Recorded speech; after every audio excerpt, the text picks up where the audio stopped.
नमस्कार, बहुत स्वागत है आपका। आप देख रहे हैं ग्रैंड धर्मा सन्मार्ग। सावन के महीने में भगवान शिव का अभिषेक करना बहुत ही शुभ फलदायी है और शिव को उनकी प्रिय वस्तु अगर अर्पित कर दें तो समस्त मनोकामनाएं पूर्ण हो जाती है।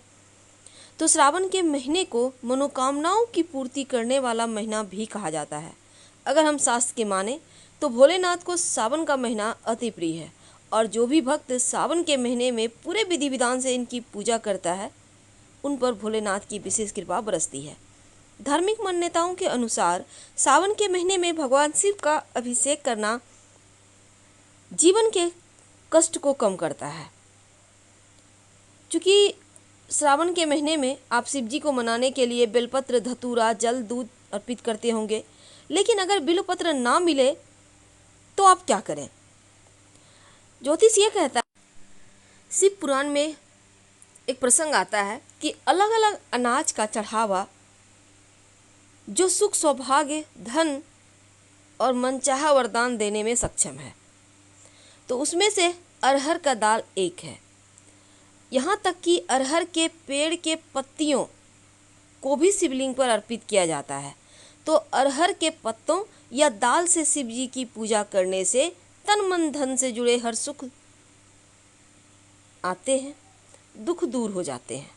बिल्वपत्र या बेलपत्र की जगह अरहर की दाल भगवान शिव पर चढ़ाएं और नमः शिवाय का जप करें तो महादेव शीघ्र प्रसन्न होंगे, आपकी समस्त मनोकामनाएं पूर्ण करेंगे। दूसरा है चना दाल। कहा जाता है कि बेलपत्र चढ़ाने से ऐश्वर्य, वैभव मिलता है, सारे पापों का नाश होता है और बिल्वपत्र चढ़ाते वक्त यह ध्यान देना जरूरी होता है कि वह कटा-फटा ना हो, खंडित ना हो। पूजा करने की बजाय आप चना दाल से अगर महादेव की पूजा करें तो चने दाल चढ़ाने से शिव जी होते हैं प्रसन्न। खासकर जो अविवाहित लड़कियां हैं, श्रेष्ठ जीवन साथी का सुख मिलता है। तो जो लड़कियां हैं उनको चना दाल शिवलिंग पर आप बिल्वपत्र के बदले भी चढ़ा सकते हैं। तीसरा है उड़द की दाल। अब देखिए, भगवान शिव को प्रसन्न करने के लिए आप कई तरह का उपाय करते हैं। अब शिव जी तो ठहरे भोले भंडारी, आप उनको छोटी से छोटी चीज़ें भी अर्पित करके मना सकते हैं।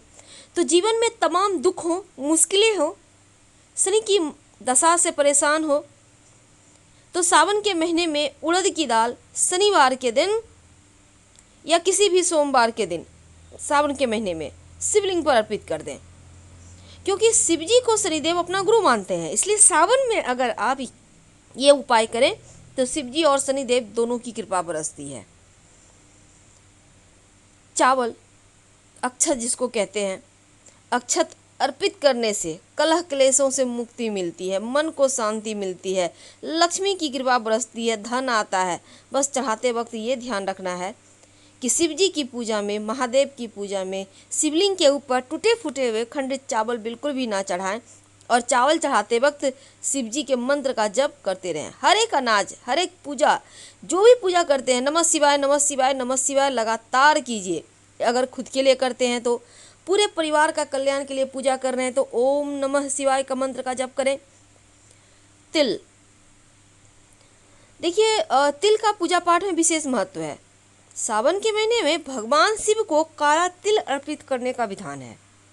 आप चाहें तो जल में तिल मिलाकर भी शिवलिंग का अभिषेक कर सकते हैं।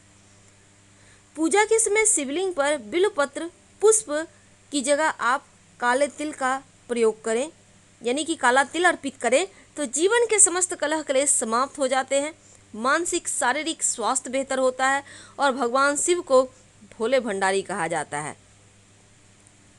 तो उनको प्रसन्न करने के लिए आप मनोकामनाओं की पूर्ति अनुसार वस्तु अर्पित कर सकते हैं। मूंग, हरा मूंग।